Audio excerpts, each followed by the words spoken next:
ಅವರ ಪ್ರಕಾರ ಇಲ್ಲಿ ಲೋಕಾಯುಕ್ತ ತನಿಖೆ ಆಗಬಾರ್ದು, ಸಿಬಿಐ ತನಿಖೆ ಆಗಬೇಕು ಅಂತೇಳಿ.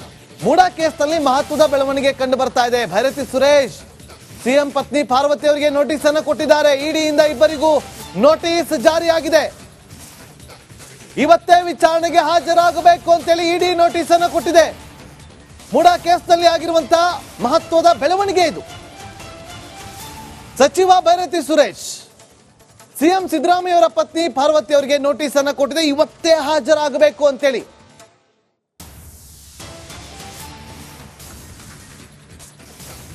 ಭೈರತಿ ಸುರೇಶ್ ಹಾಗೂ ಸಿಎಂ ಪತ್ನಿ ಪಾರ್ವತಿ ಅವರಿಗೆ ನೋಟಿಸ್ ಅನ್ನು ಕೊಟ್ಟಿದ್ದು ಇವತ್ತು ವಿಚಾರಣೆಗೆ ಹಾಜರಾಗಬೇಕು ಅಂತೇಳಿ ಇಡಿ ಅಧಿಕಾರಿಗಳು ನೋಟಿಸ್ ಅನ್ನು ಜಾರಿ ಮಾಡಿದ್ದಾರೆ. ಇದನ್ನ ಪ್ರಶ್ನೆ ಮಾಡಿ ಕೋರ್ಟ್ ಮೆಟ್ಟಿಲೇರಿದ್ದಾರೆ ಅನ್ನೋ ಮಾಹಿತಿ ಕೂಡ ಇದೆ. ಈಗ ದೊಡ್ಡ ಸಂಕಷ್ಟ ಎದುರಾಗ್ತಾ ಇದೆ. ಯಾರೆಲ್ಲ ಇನ್ವಾಲ್ವ್ ಆಗಿದ್ರು, ಯಾರೆಲ್ಲ ಅಕ್ರಮವೆಸಗಿದ್ರು ತನಿಖೆಯಿಂದ ಮಾತ್ರ ಗೊತ್ತಾಗಬೇಕು. ಅಲ್ಲಿವರೆಗೂ ಕೂಡ ಏನನ್ನು ಕೂಡ ನಿರ್ಧಾರ ಮಾಡೋಕ್ಕಾಗೋದಿಲ್ಲ. ಮಾಹಿತಿಯನ್ನು ಕೊಡೋದಕ್ಕೆ ನಮ್ಮ ಕ್ರೈಮ್ ರಿಪೋರ್ಟರ್ ನಾಗರಾಜ್ ಈಗ ಫೋನ್ ಸಂಪರ್ಕದಲ್ಲಿದ್ದಾರೆ. ನಾಗರಾಜ್, ಇವತ್ತೇ ವಿಚಾರಣೆಗೆ ಹಾಜರಾಗಬೇಕು ಅಂತೇಳಿ ನೋಟಿಸ್ ಅನ್ನ ಕೊಟ್ಟಿದ್ದಾರೆ ಇಡಿ ಅಧಿಕಾರಿಗಳು. ಮತ್ತೊಂದು ಕಡೆ ಇವತ್ತು ಮಧ್ಯಾಹ್ನ ವಿಚಾರಣೆ ಕೂಡ ನಡೆಯುತ್ತೆ. ಇದನ್ನ ಪ್ರಶ್ನೆ ಮಾಡಿ ಕೋರ್ಟ್ ಮೆಟ್ಟಿಲೇರಿದ್ದಾರೆ ಇಬ್ರು ಕೂಡ. ಏನಾಗ್ಬೋದು, ವಿಚಾರಣೆಗೆ ಹಾಜರಾಗ್ತಾರ ಅಥವಾ ಕೋರ್ಟ್ ಅಲ್ಲಿ ಇತ್ಯರ್ಥ ಆಗೋವರೆಗೂ ವಿಚಾರಣೆಯಿಂದ ದೂರ ಸರಿತಾರ? ನಾಗರಾಜ್, ನಾಗೇಂದ್ರ, ಸದ್ಯಕ್ಕೆ ಏನು ಮೂಡ ಹಗರಣಕ್ಕೆ ಸಂಬಂಧಿಸಿದಂತೆ ಒಂದು ದೊಡ್ಡ ಬೆಳವಣಿಗೆ ಆಗಿರ್ತಕ್ಕಂಥದ್ದು ಏನು ಈ ಒಂದು ಪ್ರಕರಣದಲ್ಲಿ ಸಿಎಂ ಪತ್ನಿ ಪಾರ್ವತಿ ಮತ್ತೆ ನಗರಾಭಿವೃದ್ಧಿ ಸಚಿವ ಆಗಿರ್ತಕ್ಕಂಥ ಭೈರತಿ ಸುರೇಶ್ಗೆ ಇಡಿ ಅಧಿಕಾರಿಗಳು ಇವತ್ತು ಖುದ್ದು ವಿಚಾರಣೆಗೆ ಹಾಜರಾಗಬೇಕು ಅಂತೇಳಿ ನೋಟಿಸ್ ಅನ್ನ ಜಾರಿ ಮಾಡಿದ್ರು. ಆದ್ರೆ ಈ ವಿಚಾರ ಎಲ್ಲೂ ಸಹ ಸಿಎಂ ಆಪ್ತ ವಲಯದಿಂದ ಆಗಲಿ ಅಥವಾ ಸಚಿವರ ಆಪ್ತ ವಲಯದಿಂದಾಗಿ ಎಲ್ಲೂ ಸಹ ವಿಚಾರ ಹೊರಗಡೆ ಬಂದಿರಲಿಲ್ಲ. ಆದ್ರೆ ಈ ವಿಚಾರ ಏನೀಗ ಸಿಎಂ ಮೂಡ ಹಗರಣವನ್ನ ಸಿಬಿಐಗೆ ನೀಡಬೇಕಾ ಬೇಡವಾ ಅನ್ನೋ ಒಂದು ವಿಚಾರಣೆ ನಡೀತಾ ಇದೆ. ಈ ವಿಚಾರಣೆ ಸಂದರ್ಭದಲ್ಲಿ ಇಬ್ರು ಸಹ ಹೈಕೋರ್ಟ್ ತುರ್ತು ವಿಚಾರಣೆಗೆ ಅಪಿಯರ್ ಆಗಿರ್ತಕ್ಕಂಥದ್ದು ಜಸ್ಟಿಸ್ ಎಂ ನಾಗಪ್ರಸಾದ್ ಪೀಠದ ಮುಂದೆ ಅವರ ವಕೀಲರು ಬಂದು ಈ ರೀತಿಯಾಗಿ ಒಂದು ಅರ್ಜಿಯನ್ನು ಹಾಕಿದೀವಿ, ಇದನ್ನು ತುರ್ತಾಗಿ ವಿಚಾರಣೆಗೆ ತೆಗೆದುಕೊಳ್ಬೇಕು ಅಂತ ಮನವಿ ಮಾಡಿ. ನಾಗರಾಜ್, ಹಾಗೆ ಸಂಪರ್ಕದಲ್ಲೇ ಮತ್ತೆ ನಿಮ್ಮನ್ನ ಕಾಂಟ್ಯಾಕ್ಟ್ ಮಾಡ್ತೀವಿ. ಇಡೀ ನೋಟಿಸ್ ಅನ್ನ ಪ್ರಶ್ನಿಸಿ ಕೋರ್ಟ್ ಮೊರೆ ಹೋಗಿದ್ದಾರೆ. ಆಗ್ಲೇ ಹೇಳ್ತಾ ಇದ್ದೆ, ಹೈಕೋರ್ಟ್ಗೆ ಅರ್ಜಿಯನ್ನು ಸಲ್ಲಿಸಿರುವಂತಹ ಸಚಿವ ಭೈರತಿ ಸುರೇಶ್ ಹಾಗೂ ಸಿಎಂ ಸಿದ್ದರಾಮಯ್ಯ ಅವರ ಪತ್ನಿ ಪಾರ್ವತಿ ಅವರು ಇವತ್ತು ಪೀಠದಲ್ಲಿ ವಿಚಾರಣೆಗೆ ಬರುತ್ತೆ, ವಿಚಾರಣೆಯನ್ನು ನಡೆಸ್ತಾರೆ. ಈಗ ಸಂಕಷ್ಟ, ವಿಚಾರಣೆಗೆ ಹಾಜರಾಗೋದ್ರಲ್ಲಿ ಏನ್ ತಪ್ಪು ಅಂತೇಳಿ ಏನಾದರೂ ಹೈಕೋರ್ಟ್ನ ಪೀಠ ಏನಾದರೂ ಆದೇಶವನ್ನು ಕೊಟ್ರೆ ವಿಚಾರಣೆಗೆ ಹಾಜರಾಗಬೇಕು. ನಾಗರಾಜ್ ನಮ್ಮ ಪ್ರತಿನಿಧಿ ಮಾಹಿತಿಯನ್ನು ಕೊಡ್ತಾ ಇದ್ರು. ನಾಗರಾಜ್, ಈಗ ಇಡಿ ಅವರು ಕೂಡ ತನಿಖೆಯನ್ನು ನಡೆಸ್ತಿದ್ದಾರೆ. ಮತ್ತೊಂದು ಕಡೆ ಲೋಕಾಯುಕ್ತ ಅಧಿಕಾರಿಗಳು ತನಿಖೆಯ ಪ್ರಗತಿಯ ವರದಿಯನ್ನ ಕೊಟ್ಟಿದ್ದಾರೆ. ಈಗ ಇವರಿಬ್ಬರಿಗೂ ಕೂಡ ನೋಟಿಸ್ ಅನ್ನ ಕೊಟ್ಟಿರೋದು, ಬಂಧನದ ಭೀತಿ ಇದೆಯಾ ಅವ್ರಿಗೇನಾದ್ರು? ನಾಗೇಂದ್ರ, ಸದ್ಯಕ್ಕೆ ಬಂಧನ ಭೀತಿ ಅನ್ನೋದಕ್ಕಿಂತ ಏನು ಲೋಕಾಯುಕ್ತ ಅಧಿಕಾರಿಗಳು ತನಿಖೆ ಮಾಡುವಂತದ್ದು prevention of money laundering act ನ ಅಡಿಯಲ್ಲಿ ಲೋಕಾಯುಕ್ತ ಅಧಿಕಾರಿಗಳು ತನಿಖೆಯನ್ನು ಮಾಡಲ್ಲ. ಇದು ಲೋಕಾಯುಕ್ತ ಅಧಿಕಾರಿಗಳು ಏನು ಪ್ರಿವೆನ್ಷನ್ ಆಫ್ ಕರಪ್ಷನ್ ಆಕ್ಟ್ ಅಡಿಯಲ್ಲಿ ತನಿಖೆಯನ್ನು ಮಾಡ್ತಾರೆ. ಅದರ ಸಂಬಂಧಿಸಿದಂತೆ ತನಿಖಾ ವರದಿ ಎಲ್ಲಿವರೆಗೂ ಏನು ತನಿಖೆಯನ್ನ ಮಾಡಲಾಗಿದೆ ಆ ತನಿಖಾ ವರದಿಯನ್ನ ಕೋರ್ಟ್ಗೆ ಸಲ್ಲಿಕೆ ಮಾಡಿರ್ತಕ್ಕಂಥದ್ದು ಇದು ಒಂದು ಭಾಗ. ಆದ್ರೆ ಅಂತಿಮ ವರದಿ, ಈಗ ಒಂದು ಇನ್ವೆಸ್ಟಿಗೇಷನ್ಗೆ ಸಂಬಂಧಿಸಿದಂತ ಅಂತಿಮ ವರದಿಯನ್ನ ಜನಪ್ರತಿನಿಧಿಗಳ ವಿಶೇಷ ನ್ಯಾಯಾಲಯಕ್ಕೆ 28 ಅಂದ್ರೆ ನಾಳೆ ಸಲ್ಲಿಕೆ ಮಾಡಬೇಕು. ಇವತ್ತು ಈ ಸಿಬಿಐಗೆ ಕೊಡ್ಬೇಕಾ ಬೇಡವಾ ಅನ್ನೋದು ಬಹುತೇಕ ಡಿಸೈಡ್ ಆಗುವ ಸಾಧ್ಯತೆ ಒಂದ್ ಕಡೆ ಇರ್ತಕ್ಕಂಥದ್ದು. ಇದರ ಮಧ್ಯದಲ್ಲಿ ಇಡಿ ಅಧಿಕಾರಿಗಳು ಭೈರತಿ ಸುರೇಶ್ ಮತ್ತು ಸಿಎಂ ಪತ್ನಿ ಪಾರ್ವತಿ ಅವರಿಗೆ ನೋಟಿಸ್ ಅನ್ನು ಕೊಟ್ಟು ವಿಚಾರಣೆಗೆ ಹಾಜರಾಗಿ ಅಂತೇಳಿ ಸೂಚನೆಯನ್ನು ಕೊಟ್ಟಿರ್ತಕ್ಕಂಥದ್ದು. ಇದರಲ್ಲಿ ಪ್ರಮುಖವಾಗಿ ಎರಡು ವಿಚಾರಗಳು ಯಾಕೆ ಸಿಎಂ ಪತ್ನಿ ಮತ್ತೆ ಭೈರತಿ ಸುರೇಶ್ಗೆ ನೋಟಿಸ್ ಅನ್ನ ಕೊಡ್ತಾರೆ ಅಂತಂದ್ರೆ, ಒಂದು ಗಂಭೀರವಾದಂತಹ ಆರೋಪ ಬಂದಿತ್ತು. ಏನು ಮೂಡಾಗೆ ಹೋಗಿ ಒಬ್ಬ IAS ಅಧಿಕಾರಿಯನ್ನ ಬಳಸಿಕೊಂಡು ಸುಮಾರು 141ಕ್ಕೂ ಹೆಚ್ಚು ಕಡತಗಳನ್ನ ನಗರಾಭಿವೃದ್ಧಿ ಸಚಿವರು ತೆಗೆದುಕೊಂಡು ಹೋಗಿದ್ದಾರೆ ಅನ್ನೋ ಒಂದು ಆರೋಪ ಕೇಳಿ ಬಂದಿತ್ತು. ಈ ಹಿನ್ನೆಲೆಯಲ್ಲಿ ಭೈರತಿ ಸುರೇಶ್ ಅವರಿಗೆ ಈ ಹಂತದಲ್ಲಿ ಆ ಸಂಬಂಧಪಟ್ಟ ಇಲಾಖೆಗೆ ಉಸ್ತುವಾರಿ ಏನು ಸಚಿವರಾಗಿರೋ ಕಾರಣ ಈ ಒಂದು ನೋಟಿಸ್ ಅನ್ನ ಜಾರಿ ಮಾಡಿರ್ತಕ್ಕಂಥದ್ದು ಒಂದು ಬೆಳವಣಿಗೆ ಆಗಿರ್ತಕ್ಕಂಥದ್ದು. ಜೊತೆಗೆ ಸಿಎಂ ಪತ್ನಿ ಪಾರ್ವತಿ ಅವರು ಏನಂತಂದ್ರೆ, ಏನು ಅವರ ಸಿಎಂ ಪತ್ನಿಯವರ ಅಣ್ಣ ಇದ್ದಾರೆ ಮಲ್ಲಿಕಾರ್ಜುನ ಸ್ವಾಮಿ ಕಡೆಯಿಂದ ದಾನವಾಗಿ 14 ಸೈಟ್ ಕೆಸರೆ ಗ್ರಾಮದ 3 ಎಕರೆ 16 ಗುಂಟೆ ಜಮೀನನ್ನು ಪಡೆದುಕೊಂಡಿದ್ರು. ಹೀಗಾಗಿ ಫಲಾನುಭವಿ 14 ಸೈಟ್ಗಳ ಫಲಾನುಭವಿ ಸಿಎಂ ಪತ್ನಿ ಪಾರ್ವತಿ ಆಗಿರೋದ್ರಿಂದ ಇಬ್ಬರಿಗೂ ನೋಟಿಸ್ ಜಾರಿ ಆಗಿರ್ತಕ್ಕಂಥದ್ದು. ಮೊದಲ ಪ್ರಾಥಮಿಕ ಹಂತದಲ್ಲಿ ಇವರಿಬ್ಬರ ಬಂಧನ ಆಗ್ತದೆ ಅಂತ ಹೇಳಿ ಹೇಳಲಿಕ್ಕೆ ಆಗಲ್ಲ. ಆದ್ರೆ ವಿಚಾರಣೆ ಆಗುತ್ತೆ, ಇವರು ಏನು ಸ್ಟೇಟ್ಮೆಂಟ್ ಕೊಡ್ತಾರೆ ಅಥವಾ ಹೈಕೋರ್ಟ್ ಏನಾದ್ರು ಇವರಿಬ್ಬರಿಗೆ ವಿಚಾರಣೆಗೆ ಹಾಜರಾಗದಂತೆ ರಿಲೀಫ್ ಏನಾದ್ರು ಕೊಡುತ್ತಾ, ಸದ್ಯಕ್ಕೆ ಈ ಒಂದು ಅತಿ ದೊಡ್ಡ ಬೆಳವಣಿಗೆ ಆಗ್ತಾ ಇರ್ತಕ್ಕಂಥದ್ದು ನಾಗೇಂದ್ರ.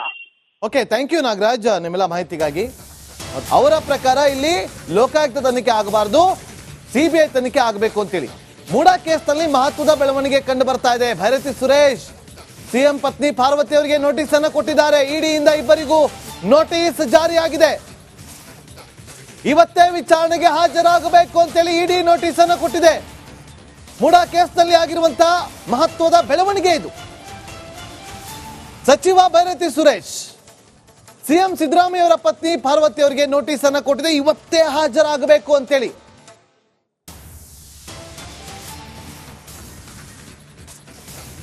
ಭೈರತಿ ಸುರೇಶ್ ಹಾಗೂ ಸಿಎಂ ಪತ್ನಿ ಪಾರ್ವತಿ ಅವರಿಗೆ ನೋಟಿಸ್ ಅನ್ನು ಕೊಟ್ಟಿದ್ದು ಇವತ್ತು ವಿಚಾರಣೆಗೆ ಹಾಜರಾಗಬೇಕು ಅಂತೇಳಿ ಇಡಿ ಅಧಿಕಾರಿಗಳು ನೋಟಿಸ್ ಅನ್ನು ಜಾರಿ ಮಾಡಿದ್ದಾರೆ.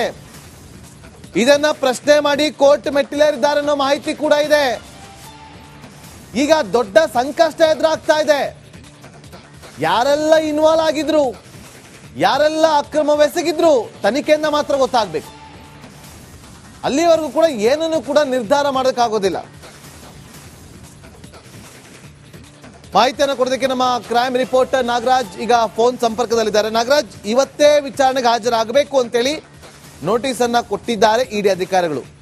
ಮತ್ತೊಂದು ಕಡೆ ಇವತ್ತು ಮಧ್ಯಾಹ್ನ ವಿಚಾರಣೆ ಕೂಡ ನಡೆಯುತ್ತೆ. ಇದನ್ನ ಪ್ರಶ್ನೆ ಮಾಡಿ ಕೋರ್ಟ್ ಮೆಟ್ಟಿಲೇರಿದ್ದಾರೆ ಇಬ್ರು ಕೂಡ.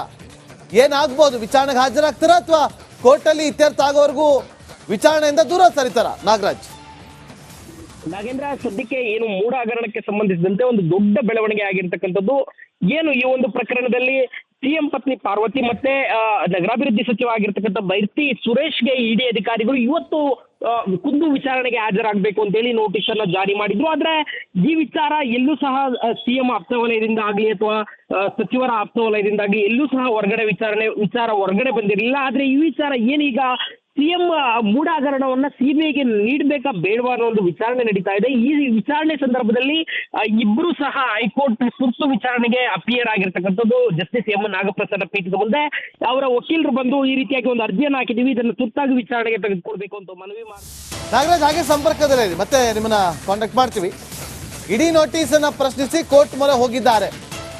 ಆಗಲೇ ಹೇಳ್ತಾ ಇದ್ದೆ, ಹೈಕೋರ್ಟ್ಗೆ ಅರ್ಜಿಯನ್ನು ಸಲ್ಲಿಸಿರುವಂತಹ ಸಚಿವ ಭೈರತಿ ಸುರೇಶ್ ಹಾಗೂ ಸಿಎಂ ಸಿದ್ದರಾಮಯ್ಯ ಅವರ ಪತ್ನಿ ಪಾರ್ವತಿ ಅವರು ಇವತ್ತು ಪೀಠದಲ್ಲಿ ವಿಚಾರಣೆಗೆ ಬರುತ್ತೆ, ವಿಚಾರಣೆಯನ್ನು ನಡೆಸ್ತಾರೆ. ಈಗ ಸಂಕಷ್ಟ, ವಿಚಾರಣೆಗೆ ಹಾಜರಾಗೋದ್ರಲ್ಲಿ ಏನ್ ತಪ್ಪು ಅಂತೇಳಿ ಏನಾದರೂ ಹೈಕೋರ್ಟ್ನ ಪೀಠ ಏನಾದರೂ ಆದೇಶವನ್ನು ಕೊಟ್ರೆ ವಿಚಾರಣೆಗೆ ಹಾಜರಾಗಬೇಕು. ನಾಗರಾಜ್ ನಮ್ಮ ಪ್ರತಿನಿಧಿ ಮಾಹಿತಿಯನ್ನು ಕೊಡ್ತಾ ಇದ್ರು. ನಾಗರಾಜ್, ಈಗ ಇಡಿ ಅವರು ಕೂಡ ತನಿಖೆಯನ್ನು ನಡೆಸ್ತಿದ್ದಾರೆ. ಮತ್ತೊಂದು ಕಡೆ ಲೋಕಾಯುಕ್ತ ಅಧಿಕಾರಿಗಳು ತನಿಖೆಯ ಪ್ರಗತಿಯ ವರದಿಯನ್ನ ಕೊಟ್ಟಿದ್ದಾರೆ. ಈಗ ಇವರಿಬ್ಬರಿಗೂ ಕೂಡ ನೋಟಿಸ್ ಅನ್ನ ಕೊಟ್ಟಿರೋದು, ಬಂಧನದ ಭೀತಿ ಇದೆಯಾ ಅವ್ರಿಗೇನಾದ್ರು?